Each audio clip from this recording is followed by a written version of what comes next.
የርዕሰ ሊቃነ ጳጳሳት ፍራንቺስኮስ ሥርዓተ ቀብር ሚያዝያ 18 እንደሚሆን ተገለጸ።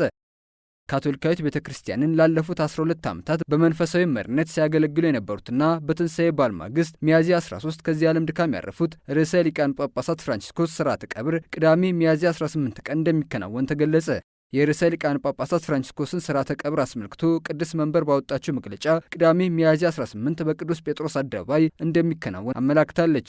ለርዕሰ ሊቃነ ጳጳሳት ፍራንቺስኮስ ሥርዓተ ቀብር የሚካሄደውን መስዋዕተ ቅዳሴ የካርዲናሎች ጉባኤ ሰብሳቢ ብፁዕ ካርዲናል ጂዮቫኒ ባቲስታ በዓለም ዙሪያ ከተሰበሰቡ በርካታ ካርዲናሎች፣ ሊቀ ጳጳሳት፣ ጳጳሳት፣ ካህናትና የሃይማኖት አባቶች ጋር በመሆን እንደሚያሳርጉትም ተገልጿል። የሥርዓተ ቀብሩ መስዋዕተ ቅዳሴ ለርዕሰ ሊቃነ ጳጳሳት ፍራንቺስኮስ ነፍስ ዕረፍት የ9 ቀናት የሐዘንና የጸሎት ቀን በማወጅ እንደሚጠናቀቅም ተነግሯል። ከዚህም በኋላ የቅዱስነታቸው ሰውነት በቅዱስ ጴጥሮስ ባዚሊካ በመቀጠልም በቅድስት ማርያም ማጆር የመቃብር ስፍራ በመወሰድ የሚያርፍ መሆኑም ተገልጿል።